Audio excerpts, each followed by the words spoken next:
ಶಂಕರಂ ಶಂಕರಾಚಾರ್ಯಂ ಕೇಶವಂ ಬಾದರಾಯಣಂ ಸೂತ್ರಭಾಷ್ಯಕೃತೌ ವಂದೇ ಭಗವಂತೌ ಪುನಃ ಪುನಃ ಭಗವಂತೌ ಪುನಃ ಪುನಃ. ಶ್ರೀಮಚ್ಛಂಕರ ಭಗವತ್ಪಾದಾಚಾರ್ಯರ, ಜಗದ್ಗುರು ಸಿದ್ಧಾರೂಢ ಮಹಾಸ್ವಾಮಿಗಳವರ, ಜಗದ್ಗುರು ಭಾರತೀಯಪ್ಪಾಜಿಯವರ ಪವಿತ್ರ ಶರಣಾರವಿಂದಗಳಲ್ಲಿ ಅನಂತ ಕೋಟಿ ಶಿರಸಾಷ್ಟಾಂಗ ಪ್ರಣಾಮವನ್ನು ಸಲ್ಲಿಸುತ್ತೇನೆ. ಶ್ರವಣಾಪಿರು ತಮ್ಮೆಲ್ಲರಿಗೂ ಅನೇಕ ಶರಣಾರ್ಥಿಗಳು. ಸಮವಾಯ ಅಭ್ಯುಪಗಮಾಚ್ಯ ಸಾಮ್ಯಾದನವಸ್ಥಿತೇ. ಇದು ಬ್ರಹ್ಮಸೂತ್ರ 2ನೇ ಅಧ್ಯಾಯ 2ನೇ ಪಾದ 3ನೇ ಅಧಿಕರಣದೊಳಗೆ 13ನೇ ಸೂತ್ರ. ಇಲ್ಲಿ ಸಮವಾಯವನ್ನ ಅವರು ಒಪ್ಕೊಂಡಿದಾರ.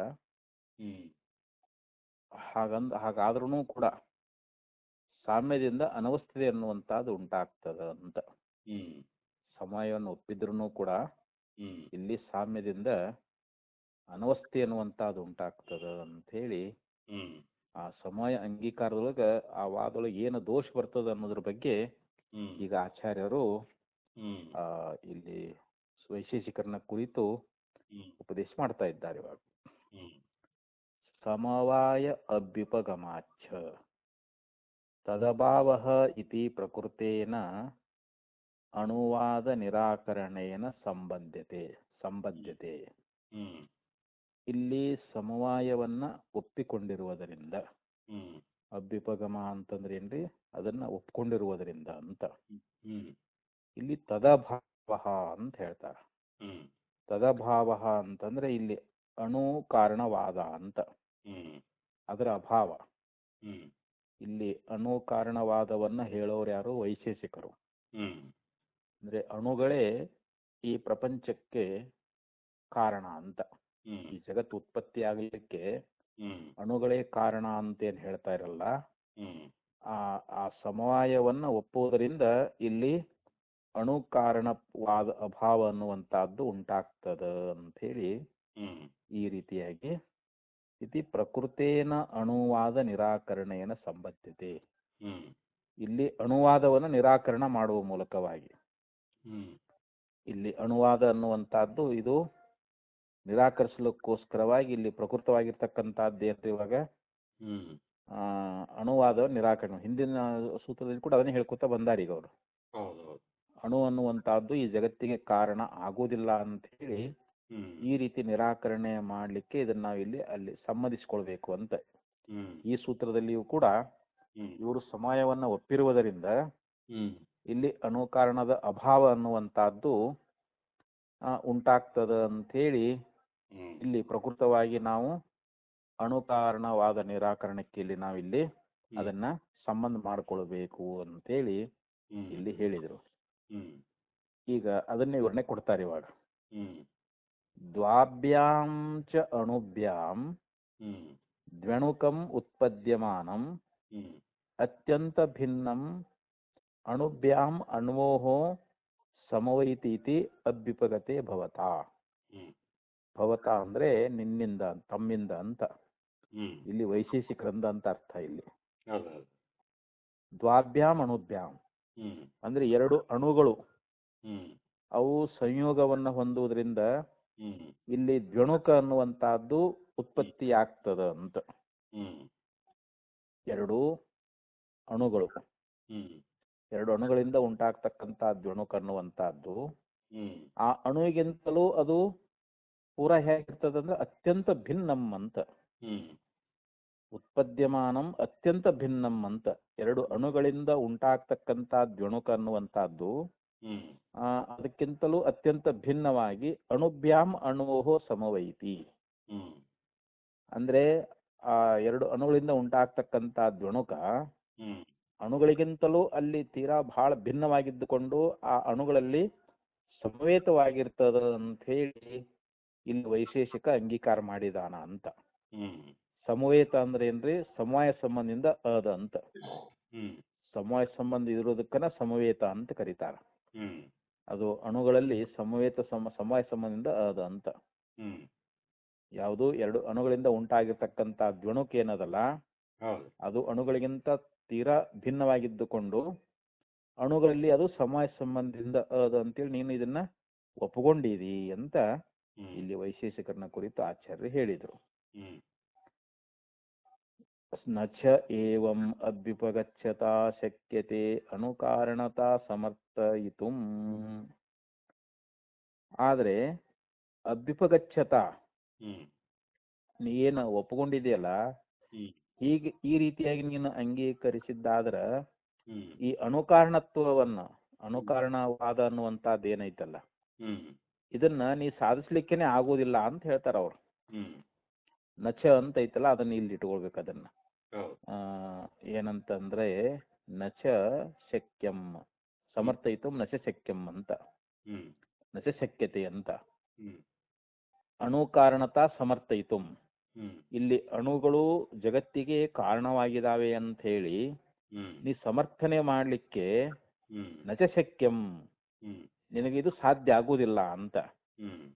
ಯಾವಾಗ ಅಂದ್ರೆ ಇಲ್ಲಿ ಅಣುಗಳು ಎರಡು ಅಣುಗಳು ಸೇರಿ ಇಲ್ಲಿ ದ್ವಿಣುಕ ಆಗ್ತದಂತ ಹೇಳಿದ್ರಲ್ರಿ, ಅವು ಅತ್ಯಂತ ಭಿನ್ನವಾಗಿ ಐತಿ ಮತ್ತು ಅಣುಗಳಲ್ಲಿ ಅದು ಸಮಯ ಸಂಬಂಧದಿಂದ ಐತಿ ಅಂತ ಹೇಳಿ ಹೇಳಿದ್ನಲ್ಲ, ನಾವು ಅದನ್ನ ವಿಚಾರ ಮಾಡಿ ನೋಡಿದ್ರೆ ಅಭ್ಯುಪಗಚ್ಚತ ಅದನ್ನ ಅಂಗೀಕಾರ ಮಾಡಿರ್ತಕ್ಕಂತ ನಿನಗೇನದ ಅಂತಂದ್ರೆ ಇಲ್ಲಿ ಅಣು ಕಾರಣತ್ವವನ್ನ ನಿನಗೆ ಸಾಧಿಸ್ಲಿಕ್ಕೆ ಆಗುವುದಿಲ್ಲ ಅಂತ ಹೇಳಿದರು.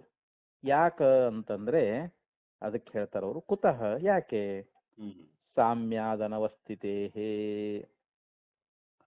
ಇಲ್ಲಿ ಸೂತ್ರದಲ್ಲಿ ಸಾಮ್ಯಾದನಸ್ಥಿತಿ ಅಂತ ಐತಲ್ಲ, ಈಗ ಅದರದ್ದು ವಿವರಣೆ ಕೊಡ್ತಾರೆ. ಈಗ ಸಾಮ್ಯಾದನಸ್ಥಿತಿ ಅನ್ಲಿಕ್ಕೆ ಬರೀತಾರ ಅವರು, ಯಥೈವ ಹಿ ಅಣುಭ್ಯಾಂ ಅತ್ಯಂತ ಭಿನ್ನಂ ಸತ್ ದ್ವಣುಕಂ ಸಮವಾಯ ಲಕ್ಷಣೇನ ಸಂಬಂಧೇನ ತಾಭ್ಯಾಂ ಸಂಬಂಧ್ಯತೆ ಏವಂ ಸಮವಾಯೋಪಿ ಸಮವಾಯಿಭ್ಯಃ ಅತ್ಯಂತ ಭಿನ್ನಃ ಸನ್ ಸಮವಾಯ ಲಕ್ಷಣೇನ ಅನೇನೈವ ಸಂಬಂಧೇನ ಸಮವಾಯಿಭಿಃ ಸಂಬಂಧೇತ.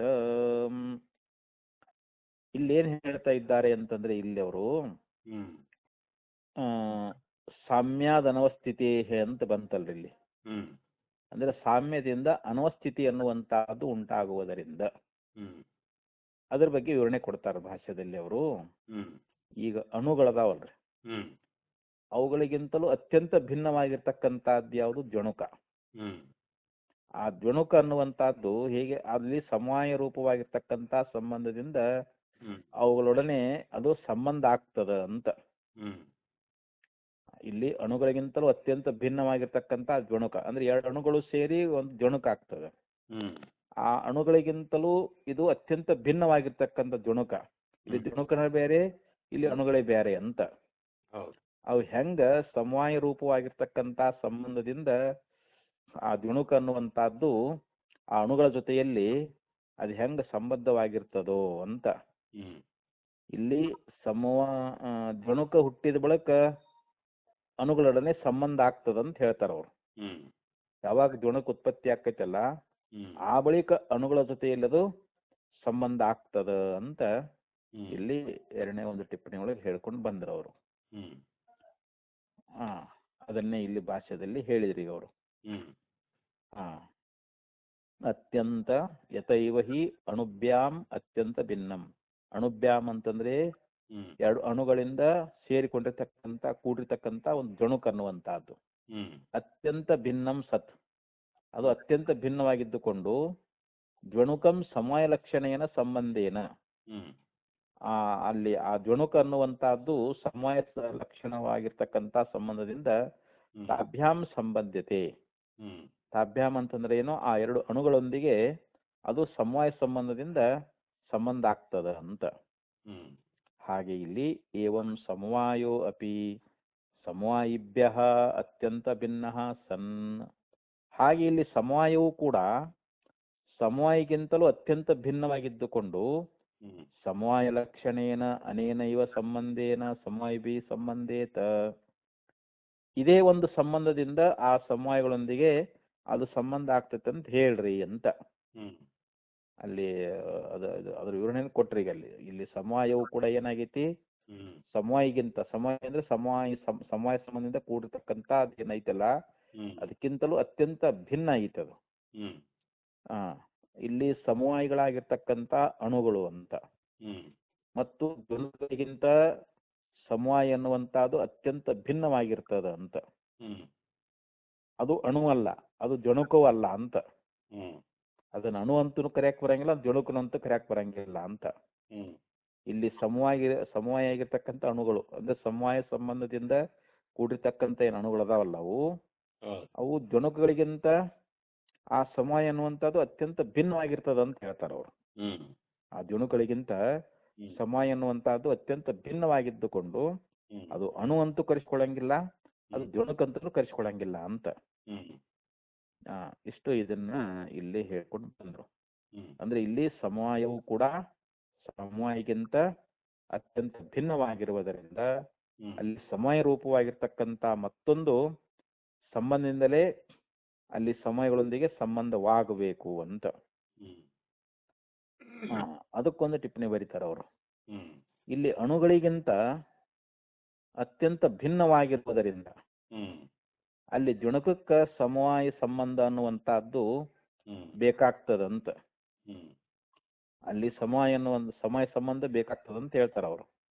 ಅಲ್ಲಿ ಬೇಕಾಗುದಾದರೆ ಅಣು ಮತ್ತು ಜುಣುಕ ಇವು ಎರಡಕ್ಕೂ ಕೂಡ ಭಿನ್ನವಾಗಿರುವುದರಿಂದ ಸಮವಾಯಕ್ಕೂ ಮತ್ತೊಂದು ಸಮಯ ಅನ್ನುವಂತಹದ್ದು ಬೇಕು ಅಂತ ಆಗ್ತದಂತ. ಇವಾಗ ಇಲ್ಲಿ ಹೆಂಗ ಅಣುಗಳಿಗಿಂತ ಅತ್ಯಂತ ಭಿನ್ನವಾಗಿರುವುದರಿಂದ ಜುಣುಕ ಅನ್ನುವಂತಹದ್ದು ಅಲ್ಲಿ ಸಮವಾಯ ಸಂಬಂಧ ಬೇಕಂತ ಹೆಂಗ್ ಹೇಳ್ತಿರಲ್ಲ, ಹಂಗ ಇಲ್ಲಿ ಅಣು ಮತ್ತು ಜುಣುಕ ಇವು ಕೂಡ ಎರಡು ಅತ್ಯಂತ ಭಿನ್ನ ಅದಾವ. ಸಮಯಕ್ಕೂ ಕೂಡ ಮತ್ತೊಂದು ಸಮಯ ಬೇಕು ಅಂತ ಆಗ್ತದ ಅವಾಗ. ಆದ್ರೆ ಇಲ್ಲಿ ಸೂತ್ರದಲ್ಲಿರ್ತಕ್ಕಂಥ ಸಾಮ್ಯಾತ್ ಅನ್ನುವಂತ ಈ ಮಾತಿಗೆ ಇಲ್ಲಿ ಸಮವಾಯಕ್ಕೂ ಆ ಜುಣುಕು ರೂಪವಾಗಿರ್ತಕ್ಕಂಥ ಕಾರ್ಯಕ್ಕೂ ಇಲ್ಲಿ ಸಾಮ್ಯ ಅಂತಂದ್ರೆ ಹೋಲಿಕೆ ಅನ್ನುವಂತಹದ್ದಿರುವುದರಿಂದ ಈ ರೀತಿ ಅರ್ಥವನ್ನ ಹೇಳಿದಂತೆ ಆಯಿತು ಅಂತ ಸಾಮ್ಯಾದ ಅನವಸ್ಥಿತಿ ಅನ್ಲಿಕ್ಕೆ ಇದಕ್ಕೆ ವಿವರಣೆ ಕೊಟ್ಟರು ಅವರು. ಅದಕ್ಕಂತ ಇದ್ದಾರೆ ಅವರು ಅತ್ಯಂತ ಭೇದ ಸಾಮ್ಯಾತ್. ಇಲ್ಲಿ ಅತ್ಯಂತ ಭೇದ ಸಾಮ್ಯ ಅನ್ನುವಂತಹದ್ದು ಇರುವುದರಿಂದ ತತಶ್ಚ ತಸ್ಯ ಅನ್ಯೋನ್ಯ ಸಂಬಂಧ ಕಲ್ಪಯಿತವ್ಯ ಇತಿ ಅನವಸ್ಥೈವ ಪ್ರಸಜ್ಜೇತ. ಇಲ್ಲಿ ಏನಾಯ್ತು ಅಂತಂದ್ರೆ, ಯಾಕಂದ್ರೆ ಅತ್ಯಂತ ಭಿನ್ನವಾಗಿರ್ತಾವು ಅನ್ನೋದ್ರ ಬಗ್ಗೆ ಇಲ್ಲಿಯೂ ಕೂಡ ಸಮಾನವಾಗಿ ಐತಿ ಅಂತ. ಅಲ್ಲಿ ಹೆಂಗ ಅಣುಗಳಿಗಿಂತ ಅತ್ಯಂತ ಭಿನ್ನವಾದ ಜುಣುಕು ಅನ್ನುವಂತಹದ್ದು ಯಾವ ರೀತಿಯಾಗಿ ಸಮವಾಯ ರೂಪ ಸಂಬಂಧದಿಂದ ಅವುಗಳೊಳಗೆ ಸಂಬಂಧ ಆಗೈತಲ್ಲ, ಹಂಗ ಇಲ್ಲಿನೂ ಕೂಡ ಈ ಸಮಯವು ಕೂಡ ಏನಾಗೈತಿ ಸಮಯಗಳಿಗಿಂತ ಅತ್ಯಂತ ಭಿನ್ನವಾಗಿರುವುದರಿಂದ ಇಲ್ಲಿ ಸಮಯ ರೂಪವಾಗಿರ್ತಕ್ಕಂಥ ಮತ್ತೊಂದು ಸಂಬಂಧದಿಂದಲೇ ಆ ಸಮಯಗಳನ್ನೇ ಅದು ಸಂಬಂಧ ಆಗಬೇಕು ಅನ್ನುವಂತಹದ್ದು ಇದು ಇಲ್ಲಿಯೂ ಸಮಾನ ಆಗೈತಿ ಅಂತ ಹೇಳ್ತಾರೆ ಇಲ್ಲಿ. ಯಾಕೆ ಅತ್ಯಂತ ಭಿನ್ನವಾಗಿರುವ ಅನ್ನುವಂತಹದ್ದು ಇಲ್ಲಿ ಅಲ್ಲಿನೂ ಭಿನ್ನ ಅಂತ ಹೇಳಿದ್ರೆ ಮತ್ತೆ ಇಲ್ಲಿನೂ ಹಂಗ ಭಿನ್ನ ಆಗಿರ್ಬೇಕು ಅಂತ ಹೇಳಿದು ಎರಡಕ್ಕೂ ಸಮಾನ ಆಗೈತಿ ಅಂತ. ತತಶ್ಚ ತಸ್ಯ ಅನ್ಯೋನ್ಯ ಸಂಬಂಧ ಕಲ್ಪಯಿತವ್ಯ ಇತಿ ಅನವಸ್ಥೇವ ಪ್ರಸಜ್ಜೇತ. ಅವಾಗ ಏನಾಯ್ತು, ಆ ಸಮಯಕ್ಕೆ ಮತ್ತೊಂದು ಸಂಬಂಧವನ್ನ ಕಲ್ಪಿಸ್ಬೇಕಾಗ್ತದ, ಅದಕ್ಕೆ ಮತ್ತೊಂದು ಸಂಬಂಧ ಕಲ್ಪಿಸ್ಬೇಕಾಗ್ತದ. ಹಿಂಗ ಅನವಸ್ಥಾ ಒಂದು ಪ್ರಸಂಗ ಬರ್ತದ ಅಂತ. ಅನವಸ್ಥಾ ಅಂದ್ರೆ ನಿಲುಗಡೆನೇ ಇಲ್ಲ ಅಂತ. ಅದಕ್ಕೆ ಆ ಸಂಬಂಧ ಅದಕ್ಕೆ ಮತ್ತೊಂದು ಸಂಬಂಧ ಅಂತ ಹೇಳಿ ಹಿಂಗ ಅನೇಕ ಸಂಬಂಧಗಳನ್ನು ನಾವು ಕಲ್ಪಿಸ್ಕೊಂಡೇ ಹೋಗ್ಬೇಕಾಕತಿ. ಅದಕ್ಕೆ ಅನವಸ್ಥಾ ದೋಷ ಅನ್ನುವಂತಹದ್ದು ಬರ್ತದ ಅಂತ ಹೇಳಿ ಈ ರೀತಿ ಆಚಾರ್ಯರು ಅವ್ರಿಗೆ ಹೇಳ್ಕೊಂಡು ಬಂದ್ರು. ನನು ಇಹ ಪ್ರತ್ಯಯಗ್ರಾಹ್ಯ ಸಮವಾಯ ನಿತ್ಯ ಸಂಬಂಧ ಏವ ಸಮವಾಯಿಭಿಃ ಗೃಹ್ಯತೆ ನ ಅಸಂಬಂಧ ಸಂಬಂಧಾಂತರಾಪೇಕ್ಷವಾ. ಇಲ್ಲಿ ಒಂದು ಪ್ರಶ್ನೆ ಆಕ್ಷೇಪ ಮಾಡ್ತಾ ಇದ್ದಾನ. ಇಲ್ಲಿ ಇಹ ಪ್ರತ್ಯಯದಿಂದ ಅಂತ ನಾನು ಇಹ ಪ್ರತ್ಯಯ ಗ್ರಾಹ್ಯ, ಇಲ್ಲಿ ಇಹ ಪ್ರತ್ಯಯದಿಂದ ಗ್ರಾಹ್ಯವಾಗಿರ್ತಕ್ಕಂಥ ಸಮವಾಯೋ ನಿತ್ಯ ಸಂಬಂಧ ಏವ ಅಂತ ಹೇಳಿದ್ರು. ಅಲ್ಲಿ ಸಮವಾಯ ಅನ್ನುವಂತಹದ್ದು ಆ ಸಮವಾಯಿಗಳ ಜೊತೆಯಲ್ಲಿ ಅದು ನಿತ್ಯ ಸಂಬಂಧವೇ ಆಗಿ ನಮಗ ಅದು ಕಾಣ್ತಾ ಇದೆ ಅಂತ. ನಿತ್ಯ ಸಂಬಂಧ ಏವ ಸಮವಾಯಿಭಿ ಗೃಹ್ಯತೆ. ಅವಾಗ ಏನಂತಂದ್ರೆ ಇಲ್ಲಿ ಅಲ್ಲಿ ಇಹ ಪ್ರತ್ಯಯದಿಂದ ಏನಾಗಿತ್ತು ನಮ್ಗೆ ಗ್ರಾಹ್ಯವಾಗಿರ್ತಕ್ಕಂಥ ಸಮವಾಯ ಅನ್ನುವಂತಹದ್ದು ಅದು ಸಮವಾಯಗಳೊಡನೆ ನಿತ್ಯ ಸಂಬಂಧಿಯಾಗಿ ಅಲ್ಲಿ ಕಾಣಬರ್ತೈತೆ ಹೊರತು ಅಲ್ಲಿ ಬೇರೆ ಯಾವ ಸಂಬಂಧವೂ ಇಲ್ಲದೆ ಅಥವಾ ಮತ್ತೊಂದು ಸಂಬಂಧವನ್ನ ಬಯಸಿ ಅದು ಕಾಣಬರುವುದಿಲ್ಲ ಅಂತ ಇಲ್ಲಿ ಆಚಾರ್ಯ ಹೇಳ್ಕೊಂಡು ಬಂದರು. ಸಂಬಂಧಾಂತರ ಅಪೇಕ್ಷೋವಾ ನ ಸಂಬಂಧ ಸಂಬಂಧಾಂತರ ಅಪೇಕ್ಷೋವಾ ಅಂತ ಹೇಳಿದ್ರಲ್ಲಿ ಅದೇ ವಿಚಾರವನ್ನ ಇಲ್ಲಿ ಪೂರ್ವ ಪಕ್ಷ ಇಲ್ಲಿ ಕೇಳ್ತಾ ಇದ್ದಾನ. ಇಲ್ಲಿ ಟಿಪ್ಪಣಿ ಬರಿತಾ ಇದ್ದಾರೆ ಅವರು. ಈಗ ಯಾವುದಕ್ಕ ಅಂತಂದ್ರೆ ಎರಡನೇ ಟಿಪ್ಪಣಿ ಅನ್ನುವಂತಹದ್ದು ಇಲ್ಲಿ ಬರ್ತದೆ. ಅದು ಇಹ ಪ್ರತ್ಯಯದಿಂದ ಗ್ರಾಹ್ಯವಾಗಿರ್ತಕ್ಕಂಥ ಸಮವಾಯ ಅಂತ ಐತಲ್ರಿ. ಸಮವಾಯ ಅಂತಂದ್ರೆ ಇಲ್ಲಿ ನೂಲು ಐತಲ್ರಿ, ಆ ನೂಲಲ್ಲಿ ಬಟ್ಟೆ ಅನ್ನುವಂತಹದ್ದು, ಆ ಬಟ್ಟೆ ನೂಲುಗಳಲ್ಲಿ ಅಲ್ಲಿ ಸಮವಾಯ ಸಂಬಂಧದಿಂದ ಕೂಡಿರ್ತದ ಅಂತ. ಬಟ್ಟೆ ಅನ್ನುವಂತಹದ್ದು ನೂಲುಗಳಲ್ಲಿ ಹೆಂಗೈತಿ ಅಂದ್ರೆ ಸಮವಾಯ ಸಂಬಂಧದಿಂದ ಕೂಡಿರ್ತದ ಅಂತ ಹೇಳ್ತಾರ ಅವರು. ಇಲ್ಲಿ ಯಹ ಪ್ರತ್ಯಯ ಅನ್ನುವಂತಹದ್ದು ಆ ಸಮವಾಯವನ್ನು ತಿಳಿಸ್ತದ ಅಂತ. ಯಾವುದು ಬಟ್ಟೆಯ ನೂಲಿನಲ್ಲಿ ಇರ್ತಕ್ಕಂಥ ಸಂಬಂಧವನ್ನ ಇಲ್ಲಿ ಯಹ ಅನ್ನುವಂತ ಪ್ರತ್ಯಯ ನಮಗ ತಿಳಿಸಿಕೊಡ್ತದ. ಅಲ್ಲಿ ಸಮವಾಯಗಳನ್ನ ಬಿಟ್ರೆ ಆ ಸಮವಾಯ ಅನ್ನುವಂಥದ್ದು ತೋರೋದೇ ಇಲ್ಲ ಅಂತ. ಯಾವುದರಲ್ಲಿ ಸಮವಾಯ ತೋರ್ತದ ಅದಕ್ಕೆ ಸಮವಾಯಿ ಅಂತ ಕರೀತಾರ. ಯಾವ ವಸ್ತುವಿನಲ್ಲಿ ಸಮವಾಯ ಸಂಬಂಧ ತೋರ್ತದಲ್ಲ ಅದಕ್ಕೆ ಸಮವಾಯಿ ಅಂತ ಕರೆದ್ರು. ಆ ಸಮವಾಯಗಳನ್ನ ಬಿಟ್ಟು ಬಿಟ್ರೆ ಆ ಸಮವಾಯ ಅನ್ನುವಂಥದ್ದು ಅಲ್ಲಿ ತೋರೋದೇ ಇಲ್ಲ ಅಂತ. ಈಗ ನೂಲು ಬಿಟ್ಟು ಬಿಟ್ಟೆ ಅಂತ ತಿಳ್ಕೊಡ್ರಿ. ಇವಾಗ ನೂಲು ಬಿಟ್ಟು ಬಿಟ್ರೆ ಅಲ್ಲಿ ಸಮವಾಯ ಸಂಬಂಧ ಅನ್ನುವಂಥ ತೋರ್ತದೇನಲ್ಲಿ ಅಲ್ಲಿ ತೋರೋದಿಲ್ಲ ಅಂತ ಹೇಳಿ ಇಲ್ಲಿ ಸಮವಾಯ ಅನ್ಲಿಕ್ಕೆ ಈ ರೀತಿ ಟಿಪ್ಪಣಿ ಒಳಗೆ ಹೇಳಿದ್ರು. ಇನ್ನ ಇನ್ನೊಂದು ಟಿಪ್ಪಣಿ ಬರೀತಾರ ಅವರು. ಇಲ್ಲಿ ಇಹ ಪ್ರತ್ಯಯದಿಂದ ಗ್ರಾಹ್ಯವಾಗಿರ್ತಕ್ಕಂಥ ಸಮವಾಯ ಅನ್ನುವಂತಹದ್ದು ಸಮಗಳನ್ನೇ ನಿತ್ಯ ಸಂಬಂಧಿಯಾಗಿ ಕಾಣಬರ್ತದ ಅಂತ ಹೇಳಿದ್ರು. ಆದ್ರೆ ಅಲ್ಲಿ ಬೇರೆ ಯಾವುದೇ ಸಂಬಂಧ ಅನ್ನುವಂತಹದ್ದಿಲ್ಲದೆ ಅಲ್ಲಿ ಮತ್ತೊಂದು ಸಂಬಂಧವನ್ನ ಅದು ಬಯಸಿ ಕಾಣಬರುವುದಿಲ್ಲ ಇಲ್ಲ ಅಂತ ಹೇಳಿ ಅಂದಾಗ ಅಲ್ಲಿ ಇನ್ನೊಂದು ಟಿಪ್ಪಣಿ ಬರೀತಾರ ಅವರು. ಈ ನೂಲು ಬಟ್ಟೆಗಳಿಗೆ ಸಂಬಂಧ ಪಡದೆ ಅಥವಾ ಗಂಡ ಹೆಂಡತಿ ಮುಂತಾದವುಗಳಂತೆ ಮತ್ತೊಂದರ ಸಂಬಂಧವನ್ನ ಬಯಸಿ ಈ ಸಮವಾಯ ಅನ್ನುವಂಥ ಸಿದ್ಧ ಆಗುವುದಿಲ್ಲ ಅಂತ.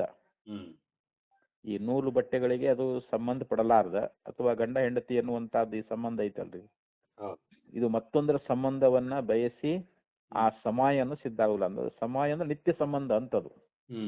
ಈ ಸಂಯೋಗ ಆದ್ರ ಅವು ಅಗಲತಾವು. ಇವು ಸಮವಾಯ ಅಂತಂದ್ರೆ ಅದು ನಿತ್ಯ ಸಂಬಂಧವಾಗಿರ್ತಕ್ಕಂಥದ್ದು ಅಂತ. ಆದ್ರಿಂದ ಇಲ್ಲಿ ಮತ್ತೊಂದು ಸಂಬಂಧವನ್ನ ಇಲ್ಲಿ ಕಲ್ಪಿಸಬೇಕಾದದ್ದಿಲ್ವಲ್ಲ ಅಂತ. ಒಂದ್ ವೇಳೆ ಹಂಗ ಕಲ್ಪಿಸಬೇಕಾಗಿದ್ರೆ ಅವಾಗ ಅನ್ವಸ್ಥೆ ಬರ್ತಿತ್ತು. ಆದ್ರೆ ಹಂಗ ಕಲ್ಪಿಸುವಂತಹದ್ದು ಇಲ್ವಲ್ಲ ಅಂತ ನಾವು. ಅದಕ್ಕಿಲ್ಲಿ ಏನಂದ ಅಂತಂದ್ರೆ ನಾನು ಇಹ ಪ್ರತ್ಯಯ ಗ್ರಾಹ್ಯ ಸಮವಾಯೋ ನಿತ್ಯ ಸಂಬಂಧ ಏವ ಸಮವಾಯಭಿ ಗೃಹ್ಯತೆ ನ ಅಸಂಬಂಧ ಸಂಬಂಧಾಪೇಕ್ಷೋ ವಾ.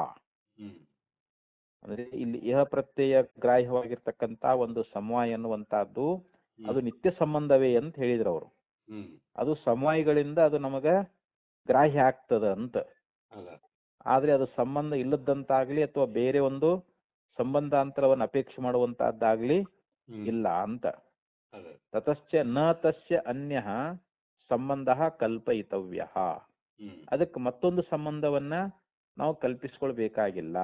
ಏನ ಅನವಸ್ಥಾ ಪ್ರಸಜ್ಜೇತ ಅಂದ್ರೆ ಅದರಿಂದ ಒಂದು ಅನವಸ್ಥಾ ದೋಷ ಅನ್ನುವಂತಹದ್ದು ಬರ್ತಿತ್ತು. ಹಂಗ ಕಲ್ಪಿಸಬೇಕಾದಿಲ್ಲ ಇಲ್ಲ ಅಂತ ಹೇಳ್ತಾ ಇದ್ದಾರೆ. ಇದಕ್ಕ ಪರಿಹಾರವನ್ನ ಕೊಡ್ತಾ ಇದ್ದಾರೆ ಅವರು. ನ ಇತ್ಯುಚ್ಯತೆ ಅಂತ. ಈ ರೀತಿಯಾಗಿ ನೀನು ಹೇಳುವುದು ಇದು ಸರಿಯಲ್ಲ. ಯಾಕಂತಂದ್ರ ಸಂಯೋಗ ಅಪಿ ಏವಂ ಸತಿ ಸಂಯೋಗಿಭಿಃ ನಿತ್ಯ ಸಂಬಂಧ ಏವ ಇತಿ ಸಮವಾಯವತ್ ನ ಅನ್ಯಂ ಸಂಬಂಧಂ ಅಪೇಕ್ಷೇತ.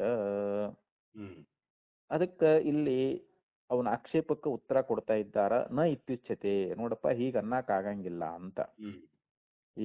ಈ ರೀತಿ ಹೇಳಕ್ ಆಗೋದಿಲ್ಲ. ಯಾಕಂತಂದ್ರೆ ಸಂಯೋಗ ಅಪಿ. ಇಲ್ಲಿ ಸಂಯೋಗ ಅನ್ನುವಂತಹದ್ದು ಸಂಯೋಗಿ ಸಂಯೋಗಿವಿಹಿ, ಇಲ್ಲಿ ಸಂಯೋಗಗಳ ಅವುಗಳ ಜೊತೆಯಲ್ಲಿ ಅಂತ. ನಿತ್ಯ ಸಂಬಂಧ ಏವ ಇತಿ, ಅವುಗಳಲ್ಲಿ ನಿತ್ಯ ಸಂಬಂಧವೇ ಆಗಿರುವುದರಿಂದ ಅಂತ ಹೇಳ್ತಾರೆ. ಹೆಂಗಂದ್ರೆ ಸಂಯೋಗ ಅನ್ನುವಂತಹದ್ದು ಆ ಸಂಯೋಗಿಗಳೊಡನೆ ಅದು ನಿತ್ಯ ಸಂಬಂಧವೇ ಆಗಿರುವುದರಿಂದ ಏವ ಇತಿ ಸಮವಾಯವತ್, ಅಂದ್ರೆ ಸಮವಾಯದಂತೆ ಅಂತ. ಸಮವಾಯವತ್ ನ ಅನ್ಯಂ ಸಂಬಂಧಂ ಅಪೇಕ್ಷೇತ, ಅಂದ್ರೆ ಅದು ಬೇರೊಂದು ಸಂಬಂಧ ಅನ್ನುವಂತಹದ್ದನ್ನ ಅದು ಅಪೇಕ್ಷೆ ಮಾಡಲಾರದು ಅಂತ. ಅದು ಮತ್ತೊಂದು ಸಂಬಂಧವನ್ನ ಅಪೇಕ್ಷೆ ಮಾಡ್ತದೇನು ಅಂತಂದ್ರೆ ಅದು ಅಪೇಕ್ಷೆ ಮಾಡಲಾರದು ಅಂತ. ಅಥ ಅರ್ಥಾಂತರತ್ವಾತ್ ಸಂಯೋಗ ಸಂಬಂಧಾಂತರಂ ಅಪೇಕ್ಷೇತ. ಇನ್ನು ಈ ಸಂಯೋಗ ಅನ್ನುವಂತಹದ್ದು ಮತ್ತೊಂದು ಪದಾರ್ಥವಾಗಿರುವುದರಿಂದ ಇಲ್ಲಿ ಮತ್ತೊಂದು ಸಂಬಂಧವನ್ನ ಬಯಸ್ತದ ಅಂತ ಒಂದು ವೇಳೆ ನೀವು ಅನ್ನೋದಾದ್ರೆ ಆಗ ಸಮಯವು ಕೂಡ ಅಲ್ಲಿ ಬೇರೊಂದು ಪದಾರ್ಥವನ್ನ ಅದು ಸಮಯ ಕೂಡ ಇದೊಂದು ಬೇರೆ ಪದಾರ್ಥ ಅಲ್ರಿ ಇದು. ಇಲ್ಲಿ ಸಪ್ತ ಪದಾರ್ಥಗಳಂತ ಹೇಳ್ತಾರೆ, ಇದು ಅಭಾವವನ್ನು ಇಟ್ಕೊಂಡಿಲ್ಲ ಅವರು. ಇಲ್ಲಿ 6 ಪದಾರ್ಥಗಳಲ್ಲಿ ಸಮವಾಯವು ಕೂಡ ಒಂದು ಪದಾರ್ಥ ಅಂತ. ಅದಕ್ಕೆ ಇಲ್ಲಿ ಅವ್ರು ಹೇಳಿದ್ರು, ಇಲ್ಲಿ ಸಂಯೋಗ ಅನ್ನುವಂತಹದ್ದು ಇದು ಮತ್ತೊಂದು ಪದಾರ್ಥವಾಗಿರುವುದರಿಂದ ಅಲ್ಲಿ ಮತ್ತೊಂದು ಸಂಬಂಧವನ್ನ ಬಯಸ್ತದ ಅಂತ ಹೇಳಿ ಈಗ ಅನ್ನೋದಾದ್ರೆ ಆಗ ಸಮಯವು ಕೂಡ ಇದು ಬೇರೊಂದು ಪದಾರ್ಥವಾಗಿರುವುದರಿಂದ ಇದು ಮತ್ತೊಂದು ಸಂಬಂಧವನ್ನು ಬಯಸ್ತದ ಅಂತ ಹೇಳ್ರಿ ಅಂತ ಆಚಾರ್ಯದನ್ನು ಕೇಳ್ತಾ ಇದ್ದಾರೆ ಅವರು. ಅರ್ಥಾಂತರತ್ವಾ ಸಂಯೋಗ, ಅದು ಸಂಯೋಗ ಮತ್ತೊಂದು ಪದಾರ್ಥವಾಗಿರುವುದರಿಂದ ಸಂಬಂಧಾಂತರಂ ಅಪೇಕ್ಷೇತ, ಇದು ಬೇರೊಂದು ಸಂಬಂಧವನ್ನ ಅಪೇಕ್ಷಿಸುತ್ತಂತಾದ್ರೆ ಸಮವಾಯ ಅಪಿ, ಮತ್ತು ಅವಾಗ ಸಮಯವು ಕೂಡ ಅದು ಒಂದು ಪದಾರ್ಥವೇ ಅಲ್ಲ, ಅದು ಅರ್ಥಾಂತರತ್ವಾತ್, ಅದು ಬೇರೊಂದು ಪದಾರ್ಥವೇ ಆಗಿರುವುದರಿಂದ, ಸಮಯವು ಕೂಡ ಬೇರೊಂದು ಪದಾರ್ಥವೇ ಆಗಿರುವುದರಿಂದ ಸಂಬಂಧಾಂತರಂ ಅಪೇಕ್ಷೇತ, ಅದು ಬೇರೊಂದು ಸಂಬಂಧವನ್ನ ಬಯಸ್ತೈತಿ ಅಂತ ಹೇಳಿ ಹಿಂಗ ಹೇಳ್ಬೇಕು ಅಂತ. ಈಗ ಸಂಯೋಗ ಅಂತಂದ್ರೆ ಈಗ ನಮ್ದು ಒಂದು ಗ್ರಂಥ ಬುಕ್ ಇದೆ ರೀ, ನಾವು ಹಸ್ತವನ್ನ ಅದ್ರ ಮೇಲೆ ಇಡ್ತೀವಿ, ಅವಾಗ ಅಲ್ಲಿ ಸಂಯೋಗ ಆಯ್ತು. ಅಲ್ಲಿ ನಮಗ ಬುಕ್ ಇಲ್ಲ, ಬರೀ ನಮ್ಮ ಕೈ ಐತಿ, ಅಲ್ಲಿ ಸಂಯೋಗ ಆಗ್ತದಂದ್ರಲ್ಲಿ, ಅಲ್ಲಿ ನಮಗ್ ಸಂಯೋಗ ತೋರಂಗಿಲ್ಲ. ಅಲ್ಲಿ ಹಸ್ತ ಮತ್ತು ಪುಸ್ತಕಗಳಿಲ್ಲದೆ ಸಂಯೋಗ ತೋರಂಗಿಲ್ಲ. ಅಲ್ಲಿ ಗ್ರಂಥನೂ ಬೇಕು, ನಮ್ಮ ಕೈನೂ ಇರಬೇಕು. ನಮ್ಮ ಕೈಯನ್ನ ಗ್ರಂಥದ ಮೇಲೆ ಇಟ್ಟಾಗ ಏನಾಯ್ತದು ಸಂಯೋಗ ಆಯ್ತು. ಆದ್ರಿಂದ ಇಲ್ಲಿ ಸಂಯೋಗಿಗಳ ಒಂದು ಸಂಬಂಧ ಉಳ್ಳದ್ದಾಗಿ ಅದು ತೋರಿಕೊಳ್ತದ ಅಂತ. ಅಂದ್ರೆ ಇಲ್ಲಿ ಗ್ರಂಥ ಮತ್ತು ನಮ್ಮ ಕೈಗೆ ಅಲ್ಲಿ ಸಂಯೋಗ ಸಂಬಂಧ ಆಗೈತಲ್ರಿ, ಅದು ನಮ್ಗೆ ತೋರಾಕತೈತಲ್ರಿ.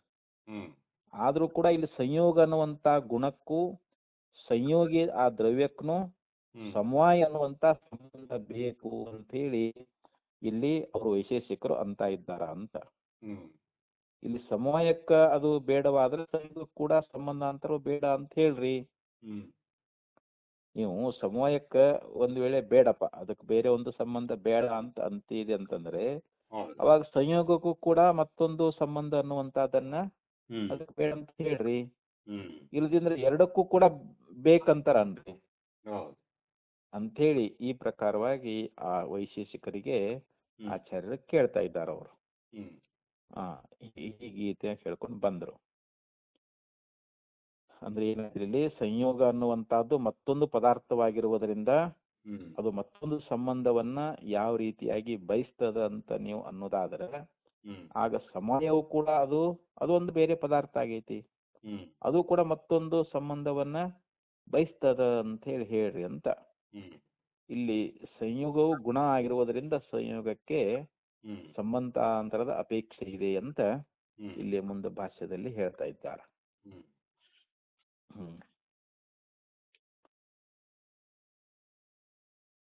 ತತಶ್ಚ ನ ತಸ್ಯ ಅನ್ಯಃ ಸಂಬಂಧಃ ಕಲ್ಪಿತವ್ಯಃ ಏನ ಅನವಸ್ಥಾ ಪ್ರಸಜ್ಜೇತ ಇದು ಆಯ್ತಲ್ರಿ ಇದು. ಹ್ಮ್ ನ ಚ ಗುಣತ್ವಾ ಸಂಯೋಗ ಸಂಬಂಧಾಂತರಂ ಅಪೇಕ್ಷತೆ ಹ್ಮ್ ನ ಸಮವಾಯ. ಹ್ಮ್ ಇಲ್ಲಿ ಸಂಯೋಗ ಅನ್ನುವಂತದ್ದೇನಾದ ಹ್ಮ್ ಇದು ಗುಣವಾಗಿರುವುದರಿಂದ ಹ್ಮ್ ಮತ್ತೊಂದು ಸಂಬಂಧವನ್ನ ಇದು ಅಪೇಕ್ಷೆ ಮಾಡುವುದಿಲ್ಲ. ಹ್ಮ್ ಇಲ್ಲಿ ಸಂಯೋಗ ಗುಣ ಅಂತ ಹೇಳ್ತಾರ ಅವ್ರು. ಹ್ಮ್ ಅದು ಅದು ಸಂಯೋಗಕ್ಕೆ ಮತ್ತೊಂದು ಸಂಬಂಧವನ್ನ ಅದು ಅಪೇಕ್ಷೆ ಮಾಡ್ತದೇನು ಅಂತಂದ್ರೆ ಹ್ಮ್ ಅದು ಮತ್ತೊಂದು ಸಂಬಂಧಾಂತರದ ಅಪೇಕ್ಷೆ ಅನ್ನುವಂತಹದ್ದು ಅದು ಸಂಯೋಗಕ್ಕೆ ಹೌದು. ಅದು ಗುಣವಾಗಿರುವುದರಿಂದ ಹ್ಮ್ ಆ ಸಂಯೋಗಕ್ಕೆ ಸಂಬಂಧಾಂತರದ ಅಂದ್ರೆ ಮತ್ತೊಂದು ಸಂಬಂಧದ ಹ್ಮ್ ಒಂದು ಅಪೇಕ್ಷತೆ ಎನ್ನುವಂತಹದ್ದು ಅದ ಅಂತ. ಗುಣತ್ವಾತ್ ಸಂಯೋಗ ಸಂಬಂಧಾಂತರಂ ಹ್ಮ್ ನ ಚ ಅಪೇಕ್ಷತೆ ನ ಸಮವಾಯ ಅಗುಣತ್ವಾತ್. ಹ್ಮ್ ಆದ್ರೆ ಸಮವಾಯ ಅನ್ನುವಂತಹದ್ದು ಗುಣ ಅಲ್ಲ, ಹ್ಮ್ ಆದ್ರಿಂದ ಅದಕ್ಕೆ ಅಪೇಕ್ಷೆ ಅನ್ನುವಂತಹದ್ದಿಲ್ಲ ಅಂತ ಹೇಳಿ ಹ್ಮ್ ಇದನ್ನ ಹೇಳೋದಕ್ಕೂ ಕೂಡ ಇಲ್ಲ ಅಂತ ಹೇಳ್ತಾರ ಅವ್ರು. ಹೌದು. ಇಲ್ಲಿ ಸಮವಾಯ ಅನ್ನುವಂತಹದ್ದು ಗುಣ ಅಲ್ಲ ಅಂತ ಹೇಳ್ತಾರ ಅವ್ರು. ಹ್ಮ್ ಅದು ಅಗುಣತ್ವಾತ್ ಹ್ಮ್ ನ ಸಮವಾಯ ಗುಣತ್ವಾತ್ ಇತಿ ಯುಜ್ಯತೆ ವಕ್ತುಂ. ಹ್ಮ್ ನ ಚ ಗುಣತ್ವಾ ಸಂಯೋಗ ಸಂಬಂಧ ಅಪೇಕ್ಷತೆ ನ ಸಮವಾಯ ಅಗುಣತ್ವಾತ್. ಹ್ಮ್ ಅಂದ್ರೆ ಇಲ್ಲಿ ಸಮವಾಯ ಅನ್ನುವಂತಹದ್ದು ಅಗುಣ ಅಂದ್ರೆ ಗುಣವಲ್ಲದೆ ಇರುವುದರಿಂದ ಹ್ಮ್ ಇಲ್ಲಿ ಅದು ಅಪೇಕ್ಷೆಯನ್ನ ಮಾಡಲಾರದು ಅಂತ ಹ್ಮ್ ಅಂತ ಈ ರೀತಿ ಆಚಾರ್ಯ ಅವರು ಕುರಿತು ಹೇಳ್ತಾ ಇದ್ದಾರೆ. ಹ್ಮ್ ಯಾಕಂತಂದ್ರೆ ಅದನ್ನು ಹೇಳ್ತಾ ಇದ್ದಾರೆ ಅಪೇಕ್ಷಾ ಕಾರಣಸ್ಯ ತುಲ್ಯತ್ವಾತ್. ಇಲ್ಲಿ ಅಪೇಕ್ಷಾ ಕಾರಣ ಅನ್ನುವಂತಹದ್ದು ಎರಡಕ್ಕೂ ಸಮಾನವಾಗೈತಿ ಅಂತ. ಹ್ಮ್ ಇಲ್ಲಿ ಯಾವುದು ಸಂಯೋಗ ಅನ್ನುವಂತಹದ್ದು ಇದು ಗುಣವಾಗಿರುವುದರಿಂದ ಹ್ಮ್ ಅದು ಸಂಯೋಗಕ್ಕೆ ಮತ್ತೊಂದು ಸಂಬಂಧಾಂತರದ ಅಪೇಕ್ಷೆ ಅನ್ನುವಂತಹದ್ದಿದೆ.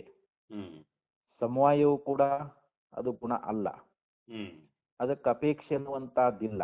ಹ್ಮ್ ಅಲ್ಲಿ ಸಂಯೋಗ ಗುಣ ಆಗಿರುವುದರಿಂದ ಸಂಯೋಗ ಮತ್ತೊಂದು ಸಂಬಂಧದ ಅಪೇಕ್ಷೆ ಇದೆ, ಹ್ಮ್ ಆದ್ರೆ ಸಮವಾಯ ಅನ್ನುವಂತಹದ್ದು ಗುಣ ಅಲ್ಲ, ಹ್ಮ್ ಅದಕ್ಕೆ ಅಪೇಕ್ಷೆ ಇಲ್ಲ ಅಂತ ಹೇಳಿ ಹಿಂಗ್ ಹೇಳಲಿಕ್ಕೂ ಕೂಡ ಆಗೋದಿಲ್ಲ ಅಂತ ಹೇಳಿದ್ರು ಅವರು.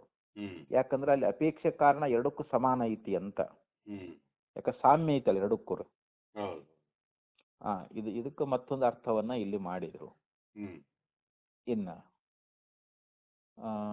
ಗುಣ ನಚ ಗುಣತ್ವ ಸಂಯೋಗ ಸಂಬಂಧಾತ್ ಅಪೇಕ್ಷತೆನ ಸಮವಾಯ ಅಗುಣತ್ವಾತ್ ಇತಿ ಯುಜ್ಯತೆ ವಕ್ತುಂ ಅಪೇಕ್ಷಾ ಕಾರಣಸ್ಯ ತುಲ್ಯತ್ವಾತ್. ಇನ್ನ ಗುಣ ಪರಿಭಾಷಾಯಾಶ್ಚ ಅತಂತ್ರತ್ವಾತ್. ಹ್ಮ್ ಈ ಗುಣ ಪರಿಭಾಷೆ ಎನ್ನುವಂತಹದ್ದೇನದಲ್ಲ ಇಲ್ಲಿ ಹ್ಮ್ ಅದು ಅತಂತ್ರ ಆಗ್ತದ ಅಂತ ಹೇಳ್ತಾ ಇದ್ದಾರೆ. ಹ್ಮ್ ಯಾಕಂದ್ರೆ ಅಲ್ಲಿ ಅಪೇಕ್ಷಾ ಕಾರಣ ಅನ್ನುವಂಥದ್ದು ಸಮಾನ ಆಗೈತಿ ಅಂತ ಹೇಳಿದ್ರು. ಹ್ಮ್ ಈ ಗುಣ ಪರಿಭಾಷೆ ಅನ್ನುವಂಥದ್ದಲ್ಲಿ ಅನಿಯಮಿತ ಆಗಿರ್ತದಂತ. ಹ್ಮ್ ಅಲ್ಲಿ ನಿಯಮಿತವಾಗಿರಂಗಿಲ್ಲ, ಅದು ಅನಿಯಮಿತವಾಗಿರ್ತದ ಅಂತ ಹೇಳ್ತಾರೆ. ಹೌದು. ಯಾಕಂದ್ರೆ ಸಮವಾಯ ಎನ್ನುವಂತಹದ್ದು ಗುಣ ಅಲ್ಲ, ಹ್ಮ್ ಸಂಯೋಗ ಮಾತ್ರ ಗುಣ. ಹ್ಮ್ ಈ ಒಂದು ನಿಯಮವನ್ನ ಏರ್ಪಡಿಸ್ಲಿಕ್ಕೆ ಅಲ್ಲಿ ಯಾವ ಕಾರಣನೂ ಇಲ್ಲ ಅಂತ ಹ್ಮ್ ಅವರು ಒಂದು ಒಂದು ನಿಯಮ ಅದು ಅನಿಯತ ಅಂತ. ಅನಿಯತ ಅಂದ್ರೆ ಏನು, ಹ್ಮ್ ಅಲ್ಲಿ ನಿಯಮವನ್ನ ಮಾಡ್ಲಿಕ್ಕೆ ಯಾವುದೇ ಕಾರಣ ಇಲ್ಲ ಅಂತ ಹೇಳ್ತಾರೆ. ಹೌದು. ಸಮವಾಯ ಗುಣ ಅಲ್ಲ ಅಥವಾ ಸಂಯೋಗ ಮಾತ್ರ ಗುಣ ಅಂತ ಹೇಳಿ ಹ್ಮ್ ಈ ರೀತಿಯಾಗಿ ನಿಯಮವನ್ನ ನಾವು ಏರ್ಪಡಿಸಬೇಕಾದ್ರೆ ಹ್ಮ್ ಒಂದು ಕಾರಣ ಬೇಕಲ್ಲ, ಅಲ್ಲಿ ಏನ್ ಕಾರಣ ಐತಿ ಅಂತ ಕೇಳ್ತಾರೆ. ಇಲ್ಲಿ ಹ್ಮ್ ವೈಶೇಷಿಕನ ಕುರಿತು ಆಚಾರ್ಯರು ಕೇಳ್ತಾ ಇದ್ದಾರೆ ಅಲ್ಲಿ. ಅದಕ್ಕೆ ಇಲ್ಲಿ ಗುಣ ಪರಿಭಾಷೆ ಅನ್ನುವಂತಹದ್ದು ಅನಿಯತವೂ ಆಗಿರ್ತದ. ಹ್ಮ್ ಆದ್ದರಿಂದ ಇಲ್ಲಿ ಮತ್ತೆ ಮುಂದೆ ಹೇಳ್ತಾರೆ ಅರ್ಥಸ್ಮಾತ್ ಅರ್ಥಾಂತರ ಸಮವಾಯಂ ಅಭ್ಯುಪಗಚ್ಯತಃ ಪ್ರಸಜ್ಜೇತ ಪ್ರಜೆತೈವ ಅನವಸ್ಥಾ.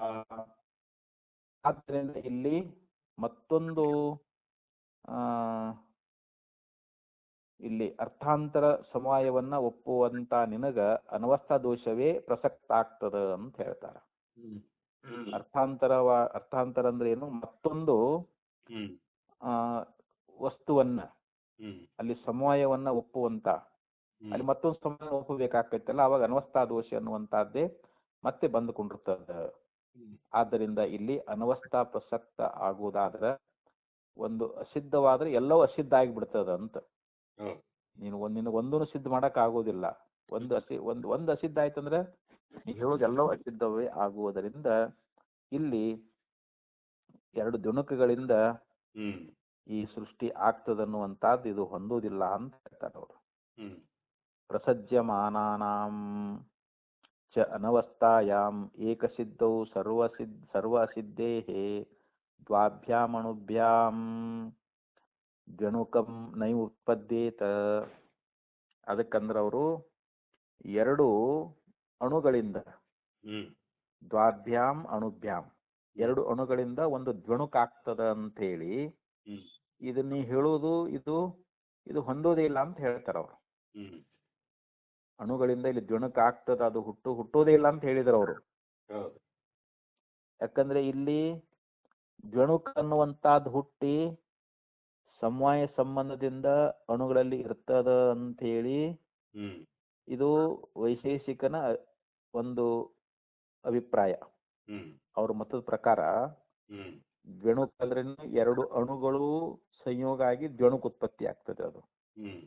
ಅದು ಹುಟ್ಟಿದ ಬಳಿಕ ಅದು ಸಮವಾಯ ಸಂಬಂಧದಿಂದ ಅಣುಗಳಲ್ಲಿ ಇರ್ತದ ಅಂತ ಹೇಳಿ ಅವ ಅಂಗೀಕಾರ ಮಾಡ್ಯಾನ್ರಿ. ಯಾರು ವೈಶೇಷಿಕ ಈ ಎರಡು ಅಣುಗಳಿಂದ ಹುಟ್ಟಿರ್ತಕ್ಕಂತ ದ್ವಣುಕ ಏನದಲ್ಲ, ಆ ದ್ವಣುಕ ಅನ್ನುವಂಥದ್ದು ಅದು ಸಮವಾಯ ಸಂಬಂಧದಿಂದ ಅಣುಗಳಲ್ಲಿ ಅದ ಅಂತ ಹೇಳಿ ಅದನ್ನು ಒಪ್ಪಿಕೊಂಡಾನ. ಆದರೆ ಇಲ್ಲಿ ಸಮವಾಯ ಅನ್ನುವಂಥದ್ದು ಆ ದ್ವಣುಕಕ್ಕೂ ಮತ್ತು ಸಂಯೋಗಕ್ಕೂ ಸಮಾನವಾಗಿರುವುದರಿಂದ ಆ ಸಮವಾಯ ಅನ್ನುವಂಥದ್ದೇ ಇರ್ತದೆ. ಅಂದ್ರೆ ಸಮವಾಯ ಸಂಬಂಧ ಅನ್ನೋದು ಏನೈತಲ್ಲ ಅದು ದ್ವಣುಕಕ್ಕೂ ಮತ್ತು ಸಂಯೋಗಕ್ಕೂ ಅದು ಸಮಾನವಾಗಿರುವುದರಿಂದ ಅದಕ್ಕೂ ಮತ್ತೊಂದು ಸಮವಾಯ, ಅದಕ್ಕೆ ಮತ್ತೊಂದು ಸಮವಾಯ, ಹೀಗೆ ಆ ಸಮವಾಯಗಳ ಒಂದು ಸಾಲನ್ನೇ ಇಟ್ಟುಕೊಳ್ಬೇಕಾಗ್ತದೆ. ಇದಕ್ಕೆ ಅನವಸ್ಥಾ ದೋಷ ಅಂತ ಕರೀತಾರ. ಇದಕ್ಕೆ ಅನವಸ್ಥಾ ದೋಷ ಅಂತ ಹೇಳಿ ಇದರಿಂದ ಸಮವಾಯ ಅನ್ನುವಂತ ಸಿದ್ಧಿಸಲಿಲ್ಲ ಅಂತ. ಆದ್ರಿಂದ ಇದು ಅಸಿದ್ಧ ಆಗಿ ಹೋಗ್ಬಿಡುತ್ತೆ. ಇವಾಗ ಅಲ್ಲಿ ದ್ವಣುಕದ ಉತ್ಪತ್ತಿ ಅನ್ನುವಂಥದ್ದೇ ಸಿದ್ಧ ಆಗಲಿಲ್ಲ ಅಂತ. ಆದ್ದರಿಂದ ಇಲ್ಲಿ ಪರಮಾಣುಗಳು ಜಗತ್ ಕಾರಣ ಅನ್ನುವಂತ ವಾದ ಇದು ನಿಮ್ದು ಅಸಿದ್ಧ ಆಗಿ ಹೋಗ್ಬಿಡ್ತು ಅಂತಿದು. ಇಲ್ಲಿ ದ್ವಣುಕ ಉತ್ಪತ್ತಿ ಅಣುಗಳಿಂದ ಎರಡು ಅಣುಗಳಿಂದ ದ್ವಣುಕ ಉತ್ಪತ್ತಿ ಅನ್ನುವಂಥದ್ದು ಆಗೋದೇ ಇಲ್ಲ ಅಂತ ಹೇಳ್ತಾ ಇದ್ದಾರೆ. ಆದ್ರಿಂದ ನಿಮ್ಮ ಪರಮಾಣು ಕಾರಣವಾದ ಅನ್ನುವಂತಹದ್ದು ಇದು ಅಯುಕ್ತ ಅಂತಂದ್ರೇನು, ಇದು ಯೋಗ್ಯವಲ್ಲ ಅಂತ. ಅನುಪಪನ್ನ ತಸ್ಮಾದಪಿ ಅನುಪಪನ್ನ ಪರಮಾಣು ಕಾರಣವಾದ. ಪರಮಾಣು ಕಾರಣವಾದ ಅನ್ನುವಂತಹದ್ದು ಇದು ಅನುಪಪನ್ನ, ಇದು ಹೊಂದುಗಡೆ ಆಗಲಾರದು ಅಂತ ಹೇಳ್ಕೊಂಡು ಬಂದು, ಇನ್ನ ನಿತ್ಯಮೇವಚ ಭಾವಾತ್, ಇನ್ನು ಅಣುವಿನ ಸ್ವಭಾವ ಅನ್ನುವಂತಹದ್ದು ಅದು ಮಾರ್ಪಾಗಲಾರದು ಅಂತ. ಅದು ಮಾರ್ಪಾಟ ಆಗಲಾರದು ಅನ್ನುವಂತಹದ್ದನ್ನ ನಿತ್ಯಮೇವಚ ಭಾವಾತ್ ಅಂದ್ರೆ ಯಾವಾಗಲೂ ಇರುವುದರಿಂದ ಈ ಅಣು ಕಾರಣವಾದ ಅನ್ನುವಂತಹದ್ದು ಇದು ಯೋಗ್ಯವಲ್ಲ ಅಂತ ಹೇಳಿ ಈ 14ನೇ ಸೂತ್ರದಲ್ಲಿ ಹೇಳ್ತಾ ಇದ್ದಾರೆ. ಅಪಿಚ ಅಣವಃ ಪ್ರವೃತ್ತಿ ಸ್ವಭಾವ ನಿವೃತ್ತಿ ಸ್ವಭಾವ ಉಭಯ ಸ್ವಭಾವ ಅನುಭಯ ಸ್ವಭಾವ ಅಭ್ಯುಪಗಮ್ಯಂತೆ ಗತ್ಯಂತರ ಅಭಾವಾತ್. ಇಲ್ಲಿ ಹೇಳ್ತಾರೆ, ಇಲ್ಲಿ ಅಣುಗಳು, ಅಣವಃ ಅಂದ್ರೆ ಅಣುಗಳು ಅಂತ. ಇಲ್ಲಿ ಅಣುಗಳು ಏನದಾವು? ಪ್ರವೃತ್ತಿ ಸ್ವಭಾವ. ಈ ಅಣುಗಳಾಗಿರ್ತಕ್ಕಂಥವು ಪ್ರವೃತ್ತಿ ಸ್ವಭಾವ ಅಂತ ಹೇಳ್ತಿರೋ ಅಥವಾ ನಿವೃತ್ತಿ ಸ್ವಭಾವ, ಇವು ನಿವೃತ್ತಿಯ ಸ್ವಭಾವದಿಂದ ಕೂಡ್ಕೊಂಡಾವಂತ ಹೇಳ್ತಿರೋ? ಇಲ್ಲ, ಉಭಯ ಸ್ವಭಾವ. ಇಲ್ಲ, ಪ್ರವೃತ್ತಿ ಸ್ವಭಾವನೂ ಹೌದು ನಿವೃತ್ತಿ ಸ್ವಭಾವನೂ ಹೌದು ಅಂತ ಹೇಳಿ ಎರಡೂ ಸ್ವಭಾವ ಅಂತ ಅಂದ್ರೂ ಕೂಡ ಅನುಭಯ ಸ್ವಭಾವ ಇಲ್ಲ, ಇವು ಎರಡೂ ಸ್ವಭಾವ ಇಲ್ಲದೆ ಅವು ಇಲ್ಲೇ ಇಲ್ಲ ಅಂತ. ಪ್ರವೃತ್ತಿ ಸ್ವಭಾವನೂ ಇಲ್ಲ ನಿವೃತ್ತಿ ಸ್ವಭಾವನೂ ಇಲ್ಲ ಅಂತ. ಈ ರೀತಿಯಾಗಿ ಆದ್ರೂ ನೀವು ಒಪ್ಪಲೇಬೇಕು. ಇವಾಗ ಯಾರು ಇಲ್ಲಿ ವೈಶೇಷೀಕರಣ ಕುರಿತು ಆಚಾರ್ಯರು ಕೇಳ್ತಾ ಇದ್ದಾರ. ಈಗ ಅಣುಗಳೇನದಾವಲ್ಲ ಅವನ್ನ ಪ್ರವೃತ್ತಿ ಸ್ವಭಾವ ಉಳ್ಳಗಳಂತರ ಹೇಳ್ರಿ, ಇಲ್ಲ ನಿವೃತ್ತಿ ಸ್ವಭಾವ ಉಳ್ಳಗಳಂತರ ಹೇಳ್ರಿ, ಇಲ್ಲ ಪ್ರವೃತ್ತಿ ನಿವೃತ್ತಿ ಎರಡೂ ಸ್ವಭಾವದಿಂದ ಕೂಡ್ಕೊಂಡವಂತರ ಹೇಳ್ರಿ, ಇಲ್ಲ ಅನುಭಯ ಸ್ವಭಾವ ಅಂದ್ರೆ ಏನು, ಎರಡೂ ಸ್ವಭಾವಗಳಿಂದ ಕೂಡಿಕೊಂಡಿಲ್ಲ ಅಂತ. ಈ ರೀತಿಯಾಗಿ ಅಭ್ಯುಪಗಮ್ಯಂತೆ ಗತ್ಯಂತರ ಅಭಾವಾತ್, ಈ ಎರಡೂ ಸ್ವಭಾವ ಇಲ್ಲ ಅಂತ ಅದನ್ನು ಒಪ್ಪಬೇಕು. ಯಾಕಂದ್ರೆ ಈ ನಾಲ್ಕನ್ನು ಬಿಟ್ರೆ ನಿನಗೆ ಬೇರೆ ಗತಿನೇ ಇಲ್ಲ ಅಂತ. ಹಿಂಗ ಆಚಾರ್ಯ ಕೇಳಿದ್ರು. ಚತುರ್ವಿಧ ಅಪಿ ನೋಪಪದ್ಯಂತೆ, ಇಲ್ಲಿ 4 ರೀತಿ ವಿಚಾರ ಮಾಡಿ ನೋಡಿದ್ರು ಕೂಡ ಇದಕ್ಕ ಇದು ಯಾವುದು ಪರಮಾಣುವಾದ ಅನ್ನುವಂಥದ್ದು ಇದು ಹೊಂದೋದಿಲ್ಲ ಅಂತ ಹೇಳ್ತಾರೆ. ನಾವು 4 ರೀತಿಯಿಂದ ವಿಚಾರ ಮಾಡಿದ್ರೆ ಪ್ರವೃತ್ತಿ ಅಂತಾಗಲಿ, ನಿವೃತ್ತಿ ಅಂತಾಗಲಿ, ಪ್ರವೃತ್ತಿ ನಿವೃತ್ತಿ ಅಂತಾಗಲಿ, ಅಥವಾ ಎರಡು ಸ್ವಭಾವ ಇಲ್ಲ ಅಂತಾಗಲಿ, ನಾವು ಯಾವುದೇ ರೀತಿಯಿಂದ ವಿಚಾರ ಮಾಡ್ಲಿಕ್ಕೆ ಹೋದ್ರು ಕೂಡ, ಯಾಕೆ ಈ 4 ಬಿಟ್ರೆ ಇದು ಗತ್ಯಂತರನೇ ಇಲ್ಲ ಅವ್ರಿಗೆ. ಆದ್ರೆ ಈ 4 ಪ್ರಕಾರದಿಂದಲೂ ಇಲ್ಲಿ ಪರಮಾಣು ವಾದ ಅನ್ನುವಂಥದ್ದು ಇದು ಹೊಂದುಗಡೆ ಆಗಂಗೇ ಇಲ್ಲ. ಯಾಕೆ ಅನ್ನೋದ್ರ ಬಗ್ಗೆ ಈಗ ಅದನ್ನ ವಿವರಣೆ ಕೊಡ್ತಾ ಇದ್ದಾರೆ ಅವರು. ಪ್ರವೃತ್ತಿ ಸ್ವಭಾವತ್ವೇ ನಿತ್ಯಮೇವ ಪ್ರವೃತ್ತೇರ್ಭಾವಾತ್.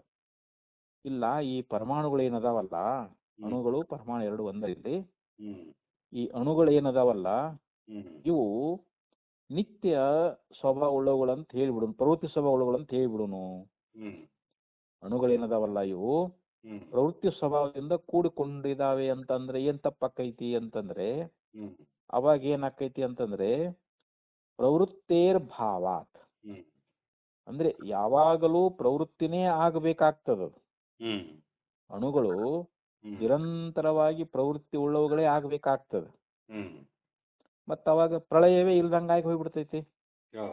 ಆ ಪ್ರವೃತ್ತಿ ಸ್ವಭಾವ ಅನ್ನುವಂತ ನಿರಂತರವಾಗಿತ್ತು ಅಂತಂದ್ರೆ, ಅಣುಗಳು ನಿರಂತರವಾಗಿ ಪ್ರವೃತ್ತಿ ಉಳ್ಳವುಗಳಾಗಿದ್ದಾವೆ ಅಂತ ಒಪ್ಕೊಂಡ್ಬಿಟ್ರೆ ಅವಾಗ ಪ್ರಳಯ ಅನ್ನುವಂತಹದ್ದು ಇಲ್ಲ ಅಂತ ಹೇಳ್ಬೇಕಾಗ್ತೈತಿ.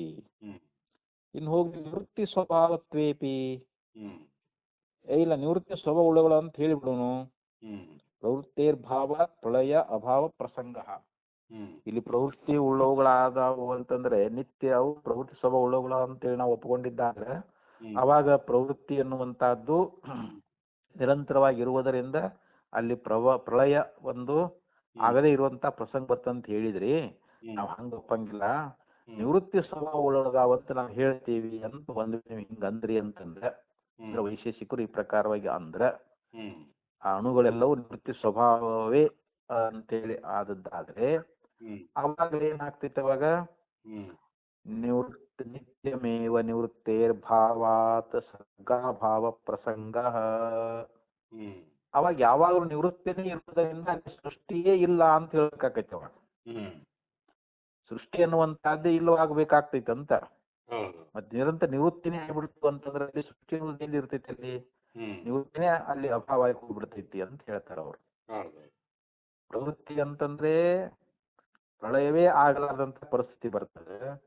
ನಿವೃತ್ತಿ ಸ್ವಭಾವ ಉಳ್ಳದಂತ ಹೇಳಿ ಒಪ್ಕೊಂಡ್ಬಿಟ್ರೆ ಅದು ನಿತ್ಯದಲ್ಲಿ ನಿವೃತ್ತಿನೇ ಆಗುವುದರಿಂದ ಅಲ್ಲಿ ಸರ್ಗ ಅಭಾವ ಪ್ರಸಂಗ, ಅಲ್ಲಿ ಸೃಷ್ಟಿ ಅನ್ನುವಂತಹದ್ದು ಆಗದೇ ಇರ್ತಕ್ಕಂತ ಪ್ರಸಂಗ ಅನ್ನುವಂತ ಸೃಷ್ಟಿನೇ ಇಲ್ಲ ಅಂತ ಆಗ್ಬೇಕಾಗ್ತೈತಿ ಅಂತ ಹೇಳಿದ್ರು ಅವರು. ಉಭಯ ಸ್ವಭಾವತ್ವಂಚ ವಿರೋಧಾತ್. ಇಲ್ಲ ಎರಡು ಸ್ವಭಾವ ಅಂತ ಹೇಳಿಬಿಡುನು ಅಂತಂದ್ರೆ ಅವು ಎರಡು ವಿರುದ್ಧ ಅದಾವು. ಪ್ರವೃತ್ತಿ ನಿವೃತ್ತಿ ಒಂದೇ ವಸ್ತುವಿನ ನಡೆಯಂಗಿಲ್ಲ, ಯಾವ್ದು ಒಂದ್ ಹೇಳ್ಬೇಕು. ಎರಡು ವಿರುದ್ಧ. ಬೆಂಕಿ ನೀರು ಎರಡು ಕುಡ್ಸಾಕ್ ಬರ್ತದನ್ರಿ? ಇವಾಗ ಬೆಂಕಿ ನೀರು ಎರಡು ಕೂಡಂಗಿಲ್ಲ. ಬೆಳಕು ಕತ್ತಲೆ ಎರಡು ವಿರುದ್ಧ ಅದಾವಲ್ರಿ, ಅವೆರಡು ಕೂಡ್ತಾವನ್ರಿ? ಅವೆರಡು ಏಕ್ ಜಾಗದಾಗ ಇಡಾಕ್ ಬರಂಗಿಲ್ಲ. ಬೆಂಕಿನೂ ತರ್ರಿ, ಇಲ್ಲಿ ಕತ್ತಲೆ ತೊಂದ್ರೆ ಬೆಳಕು ತೊಂದ್ರೆ ಅಂದ್ರೆ ಬೆಳಕಿದ್ರೆ ಕತ್ಲಿ ಇರಂಗಿಲ್ಲ, ಕತ್ಲಿ ತೊಂದ್ರೆ ಬೆಳಕಿರಂಗಿಲ್ಲ.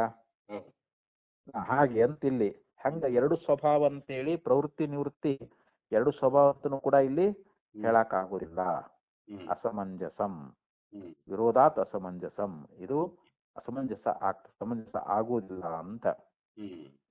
ಇನ್ನ ಅನುಭಯ ಸ್ವಭಾವತ್ವೇತು ನಿಮಿತ್ತವಶಾತ್ ಪ್ರವೃತ್ತಿ ನಿವೃತ್ಯೋಃ ಅವಿಪಗಮ್ಯಮಾನಯೋಃ ಅದೃಷ್ಟಾದೇಹೇ ನಿಮಿತ್ತಸ್ಯ ನಿತ್ಯ ಸನ್ನಿಧಾನಾತ್ ನಿತ್ಯ ಪ್ರವೃತ್ತಿ ಪ್ರಸಂಗಾತ್. ಇನ್ನ ಯಾವ ಸ್ವಭಾವವೂ ಇಲ್ಲ ಅಂತ ಆದ್ರೆ, ಅಲ್ಲಿ ಯಾವ ಸ್ವಭಾವನ ಅಣುಗಳಲ್ಲಿ ಇಲ್ಲೇ ಇಲ್ಲ ಅಂತ ಆದರೆ ಆ ಒಂದು ನಿಮಿತ್ತದಿಂದಲೇ ಏನಾಗ್ತೈತಿ, ಅಣುಗಳ ಪ್ರವೃತ್ತಿ ನಿವೃತ್ತಿಗಳನ್ನ ನಾವು ಒಪ್ಪಬೇಕಾಗ್ತದೆ. ಅಲ್ಲಿ ಒಂದು ಯಾವ ಸ್ವಭಾವ ಇಲ್ಲದೆ ಅಂತಂದ್ರೆ ನಾವು ಅಲ್ಲಿ ನಿಮಿತ್ತ ಒಂದು ವಸಿಂದ ಏನ್ ಮಾಡ್ತೀವಿ, ಅಣುಗಳ ಪ್ರವೃತ್ತಿ ನಿವೃತ್ತಿಯನ್ನ ಒಪ್ಪಲೇಬೇಕಾಗ್ತದೆ. ಯಾಕಂದ್ರೆ ಇಲ್ಲಿ ಪರಮಾಣುಗಳು ಸ್ವಭಾವದಿಂದಲೇ ಸಂಯುಕ್ತವಾಗಿ, ಸಂಯುಕ್ತ ಅಂದ್ರೆ ಏನು, ಎರಡು ಸಮಾವೇಶವನ್ನು ಕೂಡಿಕೊಂಡು ಇಲ್ಲಿ ಜಣುಗಳಾಗ್ತಾವು ಅಂತೇಳಿ ಅಲ್ಲಿ ನಿತ್ಯ ಸೃಷ್ಟಾದಿ ದೋಷಗಳು ಉಂಟಾಗುವ ಅಂತೇಳಿ ಹಿಂಗ ಹೇಳುವುದಕ್ಕೆ ಈ ವಿಕಲ್ಪವನ್ನು ಮಾಡಿರ್ತಾರ ಅಂತ ಟಿಪ್ಪಣಿಯೊಳಗೆ ಬರ್ಕೊಂಬಂದಿದಾರ ಅದು. ಇನ್ನ ಈ ಅದೃಷ್ಟಾತ್ವಾದಿಗಳು ಕೂಡ ನಮಗ ತಿಳಿದಿರ್ತಕ್ಕಂತ ಒಂದು ನಿಮಿತ್ತ ಅಲ್ಲ ಅಂತಂದ್ರೂ ಯಾವಾಗಲೂ ಪ್ರವೃತ್ತಿ ಆಗಬಾರದಾಗುವುದು ಅಂತ. ಆದ್ದರಿಂದ ಇಲ್ಲಿ ಪರಮಾಣು ಕಾರಣವಾದ ಸರಿ ಅನ್ನುವಂತಹದ್ದಲ್ಲ ಅಂತ ಹೇಳ್ತಾರೆ ಅವರು. ಅದೃಷ್ಟಾದೇಹಿ ನಿಮಿತ್ತಸ್ಯ ನಿತ್ಯ ಸನ್ನಿಧಾನಾತ್. ಇಲ್ಲಿ ಅದೃಷ್ಟಾದಿಗಳು ಒಂದು ನಿತ್ಯವೂ ಸನ್ನಿಹಿತವಾಗಿರುವುದರಿಂದ ನಿತ್ಯವೂ ಕೂಡ ಪ್ರವೃತ್ತಿ ಆಗಬೇಕಾಗ್ತದಂತ. ಆದ್ರಿಂದ ಇಲ್ಲಿ ಅತಂತ್ರತ್ವೇಪಿ ಅದೃಷ್ಟಾದೇಹಿ ನಿತ್ಯ ಅಪ್ರವೃತ್ತಿ ಪ್ರಸಂಗಾತ್. ಇಲ್ಲಿ ಅದೃಷ್ಟಾದಿಗಳು ನಮಗೆ ತಿಳಿದಿರ್ತಕ್ಕಂಥ ನಿಮಿತ್ತ ಅಲ್ಲಂದ್ರೂ ಕೂಡ ಯಾವಾಗಲೂ ಪ್ರವೃತ್ತಿಯೇ ಆಗಬಾರದಾಗ್ತದ ಅಂತ ಈ ಪ್ರಕಾರವಾಗಿ ತಸ್ಮಾತ್ ಅನುಪಪನ್ನ ಪರಮಾಣು ಕಾರಣವಾದ. ಆದ್ರೆ ಇಲ್ಲಿ ಯಾವುದು ಪರಮಾಣುಗಳು ಜಗತ್ತಿಗೆ ಕಾರಣ ಅಂತೇನೋ ಒಂದು ವಾದ ಅದಲ್ಲ ನಾವು ವೈಶೇಷಿಕರದು. ಇದು ಅನುಪಪನ್ನ, ಇದು ಸರಿಯಾದದ್ದಲ್ಲ ಅಂತ ಇಷ್ಟೆಲ್ಲ ದೋಷಗಳದಾವ ಅಂತ ಹೇಳ್ತಾ ಇದ್ದಾರೆ ಅವರು. ಇನ್ನು ಮುಂದ 15ನೇ ಸೂತ್ರದಲ್ಲಿ ಏನ್ ಹೇಳೋರದಾರ ಅಂತಂದ್ರೆ ರೂಪಾದಿ ಮತ್ವಾಚ ವಿಪರ್ಯಯೋ ದರ್ಶನಾತ್. ಮತ್ತು ಅವುಗಳಲ್ಲಿ ರೂಪಾದಿಗಳು ಆದ್ರಿಂದ ಅವುಗಳನ್ನ ಒಪ್ಪಿಕೊಂಡ್ರು ಕೂಡ ಇಲ್ಲಿ ನಮ್ಮ ವಿರುದ್ಧವೇ ಆಗ್ತದ ಅಂತ ಹೇಳಿ ಈ ಪ್ರಕಾರವಾಗಿ ಮುಂದಿನ ಸೂತ್ರದಲ್ಲಿ ಹೇಳೋರದಾರದನ್ರಿ. ಅದನ್ನ ಮತ್ತೆ ನಾಳೆ ಬೆಳಿಗ್ಗೆ ನೋಡೋಣ.